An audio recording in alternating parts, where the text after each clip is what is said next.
दोस्तों, मनुष्य को अपने कर्मों का फल भोगना ही पड़ता है, फिर चाहे वे कर्म अच्छे हों या फिर बुरे। तो आपने यह वाक्य तो सुना ही होगा, जैसी करनी वैसी भरनी।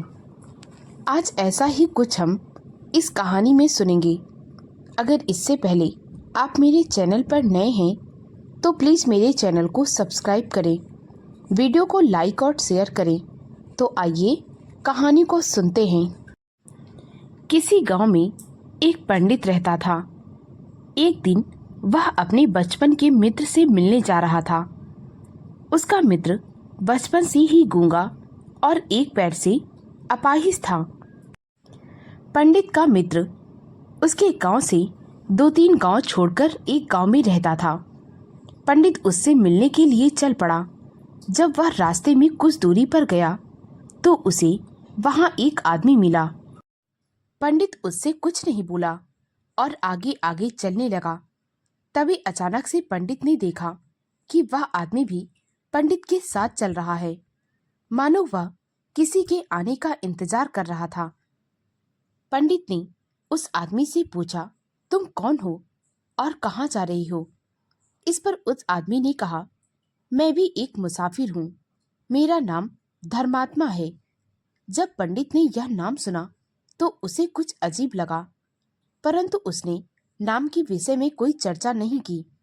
पंडित भी सोचने लगा कि चलो, रास्ते में अकेले चलने से तो अच्छा है कि कोई उसके साथ हो गया। बातें करते करते रास्ता भी आसानी से कट जाएगा। इसीलिए पंडित उस धर्मात्मा से बातें करते करते आगे चलने लगा।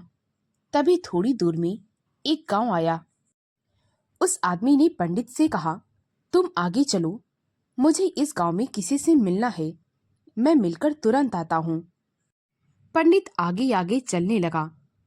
तभी थोड़ी देर बाद अचानक से उसे खबर मिली कि गांव में एक आदमी को सांड ने मार दिया, जिसकी वजह से उसकी मृत्यु हो गई। पंडित यह सब कुछ सोच ही रहा था, तभी अचानक से वहां पर वह आदमी आ जाता है और पंडित से कहता है, अब हमें आगे के लिए चलना चाहिए। पंडित और वह आदमी फिर से आगे आगे चलने लगते हैं। थोड़ी दूर बाद उन्हें एक मंदिर मिलता है। दोनों मंदिर में आराम करने के लिए रुक जाते हैं। मंदिर में खाना पानी और आराम करने की सारी सुविधाएं थी। उस आदमी ने पंडित से कहा, तुम भोजन करो, मुझे कुछ काम है, मैं अभी आता हूँ। वह आदमी वहां से चला गया और थोड़ी ही देर बाद अचानक से गांव में धुआं उठने लगा। चारों तरफ से आवाजें आ रही थी, गांव में आग लग गई है, गांव में आग लग गई है, बचाओ बचाओ। तभी अचानक से यह पता चला कि आग में 2 लोगों की मृत्यु हो गई है। पंडित बड़ा हैरान था। वह कुछ सोचता, इससे पहले वहां पर फिर से वही आदमी आ जाता है। पंडित मन ही मन सोचने लगा, कुछ तो गड़बड़ है। जहां पर यह धर्मात्मा जाता है वहीं पर मुसीबत के बारे में सुनाई देता है। परंतु इस बारे में पंडित ने उस आदमी से कुछ भी ना पूछा। दोनों ने आराम किया और अगले दिन दोनों आगे के लिए निकल पड़े। चलते चलते कुछ दूरी पर उन्हें फिर से एक गांव मिला। गांव के किनारे पहुंचते ही पंडित से फिर से उस आदमी ने कहा, तुम आगे चलो, मुझे इस गांव में किसी से मिलना है, मैं मिलकर आता हूँ। पंडित सोचने लगा, इस बार तो मैं नहीं जाऊंगा, मैं यहीं रुककर देखूंगा आखिर यह है कौन, और इसके जाने के बाद ही कोई ना कोई घटना अवश्य हो जाती है। पंडित वहां पर खड़ा का खड़ा रह गया और उसे फिर से थोड़ी देर बाद सुनाई दिया कि गांव में एक आदमी को सांप ने काट लिया, इसीलिए उसकी मृत्यु हो गई है। जब पंडित के पास वह आदमी आया तो इस बार पंडित से रहा ना गया। वह कहने लगा, तुम कौन हो? उस आदमी ने कहा, मैंने तुम्हें बताया था ना कि मैं कौन हूँ। पंडित ने कहा, नहीं, तुमने मुझे जो बताया तुम वह तो बिल्कुल नहीं हो। तुम्हारे जाने के बाद ही कोई ना कोई दुर्घटना अवश्य हो जाती है। तुम मुझे सच सच बताओ, कि तुम कौन हो? तुम कोई आम इंसान नहीं हो। इस पर वह धर्मात्मा कहने लगा, तुमने सच कहा, मैं आम इंसान नहीं हूँ, मैं यमराज का दूत हूँ।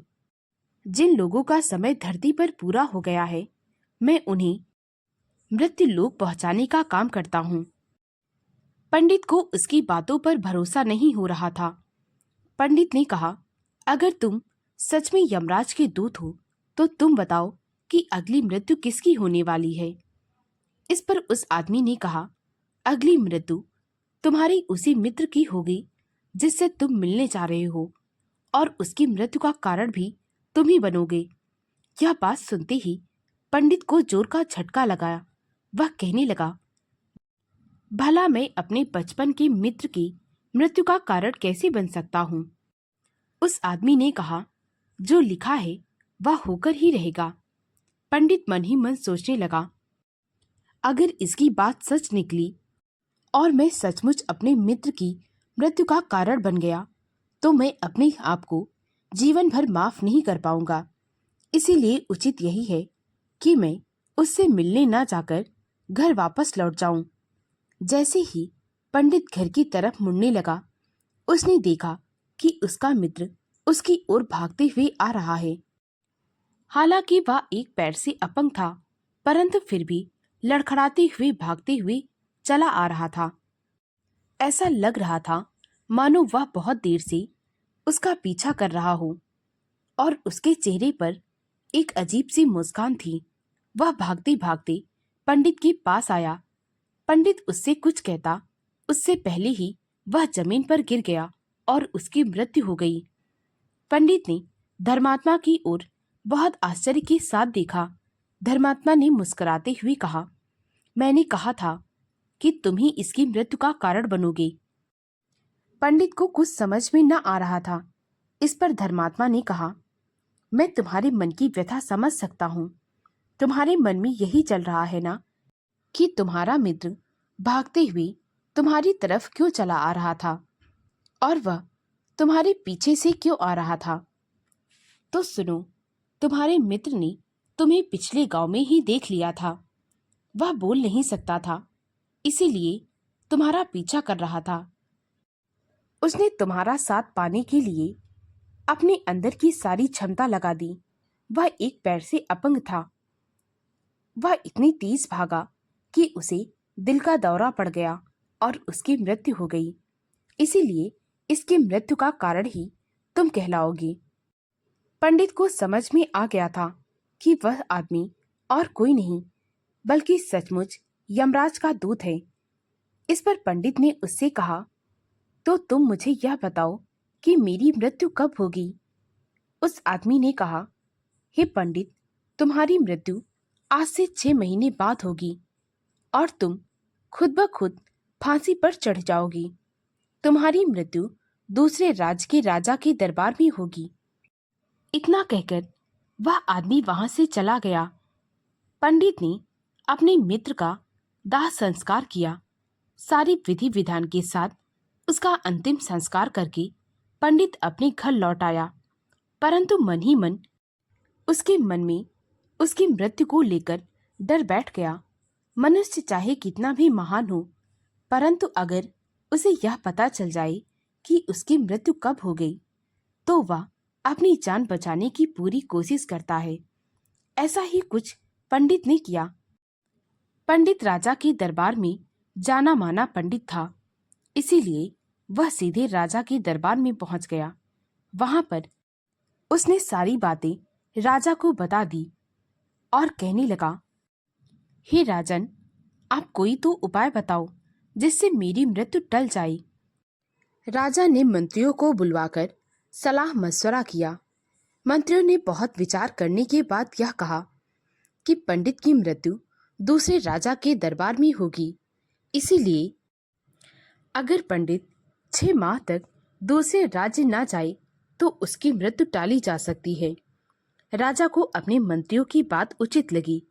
उसने पंडित के रहने के लिए राजमहल में ही सारी व्यवस्था करा दी। पंडित से मिलने कोई नहीं आ सकता था। पंडित जहाँ चाहे आसानी से जा सकता था। धीरे धीरे एक एक दिन के समय बीत रहा था। जब छठवां महीना चल रहा था तो पंडित को और डर लगने लगा। 6 महीना पूरे होने में जब 3 दिन बचे तो पंडित को नींद ना आ रही थी। वह सही से सो ना पा रहा था। आखिरी रात पंडित मन ही मन सोच रहा था कि आज की रात कैसे तैसे बीत जाए। 6 महीने पूरे हो जाएंगे तो मेरी मृत्यु टल जाएगी।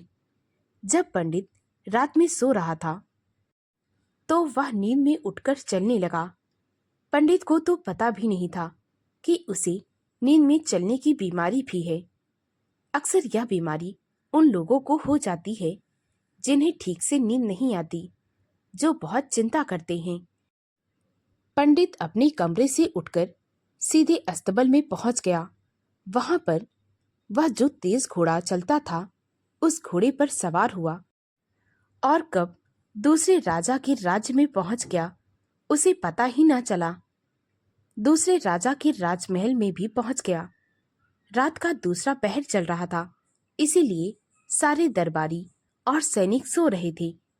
किसी ने भी पंडित के घोड़े को नहीं रोका। पंडित चलते चलते राजा के सैन कक्ष में पहुंच गया, जहां पर राजा और रानी सो रहे थे। पंडित वहीं जाकर उनके पलंग में सो गया। जब सुबह राजा की आंख खुली तो उन्होंने देखा कि पंडित रानी के बगल में सो रहा है। यह देख राजा को बहुत गुस्सा आया। जब पंडित की आंखें खुली तो वह सब कुछ देखकर हैरान रह गया। उसे तो कुछ समझ में ही नहीं आ रहा था कि वह यहाँ तक कैसे पहुंचा और राजा के शयन कक्ष में भी कैसे पहुंचा। पंडित अपनी सफाई में कुछ कहता, राजा उससे बिना बोले उसे कैद में डलवा दिया। अगले दिन जब दरबार लगी, राजा ने पंडित को राज दरबार में बुलवाया और उसे फांसी की सजा सुना दी।